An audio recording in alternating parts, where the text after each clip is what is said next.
Good day, ma'am. Today I am going to discuss the National Police Force in El Salvador. The National Police Force in El Salvador, called Policia Nacional Civil or PNC.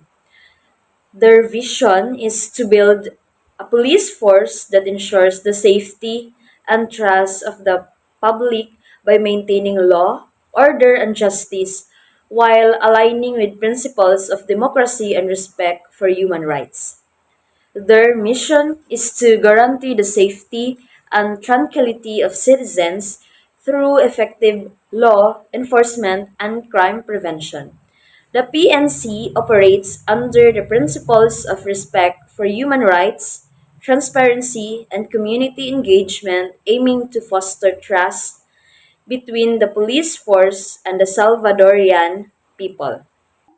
Some of their goals are implement strategies to reduce crime activities, particularly organized crime, drug trafficking, and violence in communities, and build trust and collaboration between the police and citizens to enhance public security.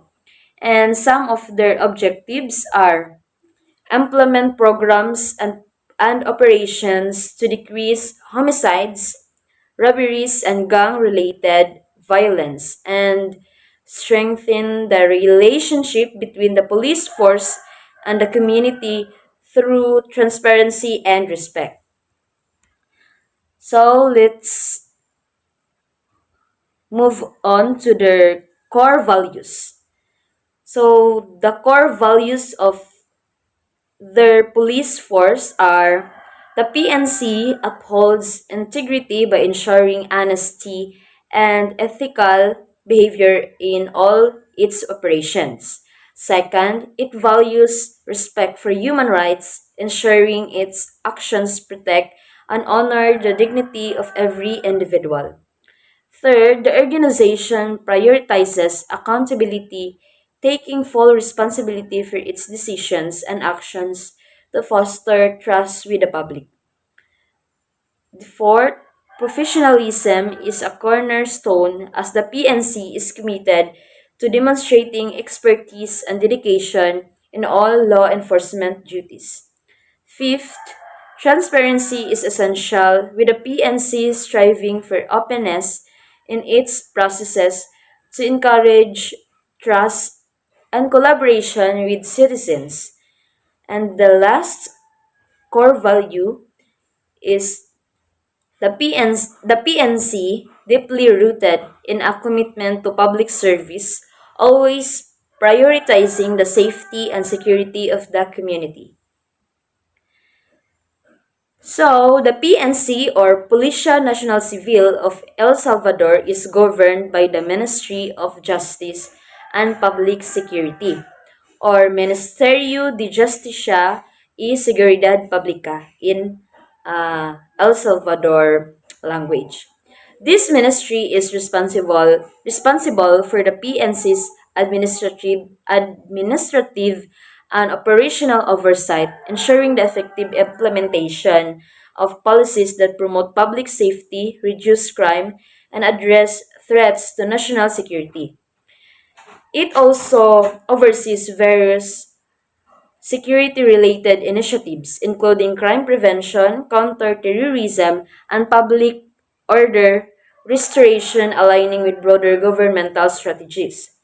The Ministry of Justice and Public Security collaborates with other national and international agencies to combat organized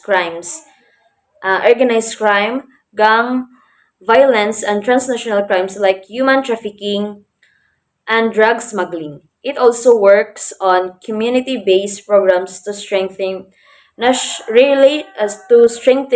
relationships between citizens and law enforcement. This is the image of Policia Nacional Civil, or PNC, in El Salvador.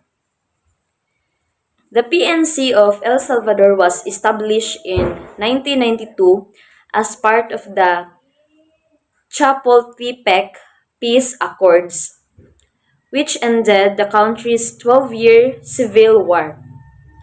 The peace agreement included provisions for significant reforms to public security, including the dissolution of militarized security forces such as the National Guard and Treasury Police.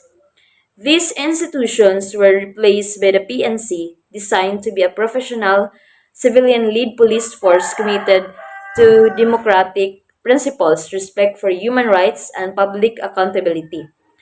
So the creation of PNC was supported by international donors, including Spain, Sweden, and United States, which provided training, funding, and technical assistance for its initial development, despite facing challenges in its early years, such as resource limitations and public distrust. The PNC gradually grew into a title role in maintaining law and order in El Salvador.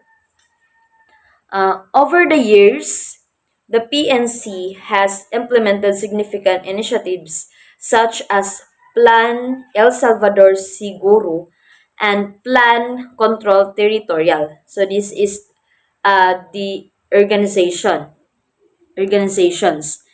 These are uh, aim at reducing crime and restoring public safety. While it has achieved notable successes, the PNC has also faced criticism for alleged human rights violations, particularly in its efforts to combat gangs. However, it remains a central institution in El Salvador's efforts to promote stability and security. The headquarters of the Policia Nacional Civil or PNC in El Salvador is located at 10A Avenida Sur, San Salvador, El Salvador. So, mo ni ang mapa sa headquarters sa PNC sa El Salvador, no? Next, we let's delve into the ranks in El Salvador's Policia Nacional Civil, the PNC. So here are the ranks of PNC. They have the three levels in PNC: the higher level, executive level, and the basic level. Under the higher level, there are Commissioner General or Comisionado General, Commissioners or Comisionados, and Deputy Commissioners or Subcommissionados. So, moto'y nag-consist sa higher level. So, these officers oversee strategic planning, coordination, and supervision of the entire police force. Next level is the executive level. So under sa executive level are chief inspectors or inspectores jefe, second inspectors or inspectores, third deputy inspectors or sub-inspectores. This level handle supervisory rules, manage operations, and ensure the property execution of police services. And the last level, which is the basic level, includes the sergeants or sargentos, corporals or cabos, and agents. This level uh, responsible for executing daily policing tasks such as public security, investigation, and support to higher ranks. And then there are they have the best practices of their police force that contribute to its effectiveness. First, the PNC employs a community-centered approach, maintaining a visible and proactive presence in urban and rural areas to foster trust and prevent crime. Second, the force leverages modern technology and equipment, improving operational efficiency through advanced tools and resources. Third, practices. Uh, it emphasizes respect for human rights, integrating this principle into its operations to strengthen relationships with the community.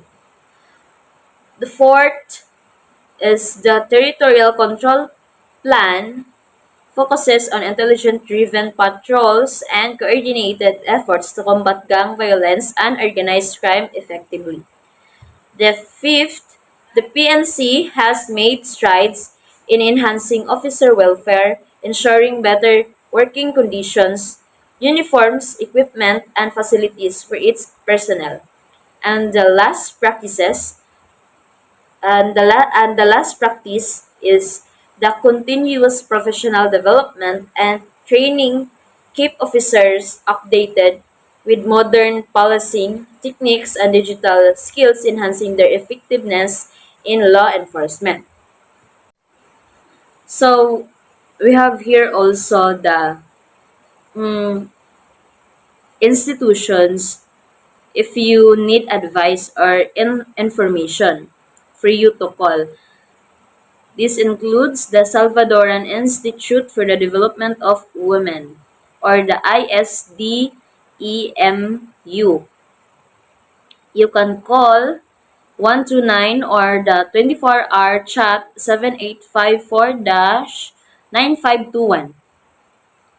And National Council for Children and Adolescents, or CONNA 119. At Attorney General's Office, FGR, their number is 2593-7000. Then Supreme Court of Justice, SCJ, you can call 198. So I think that's it. Thank you for listening and good day.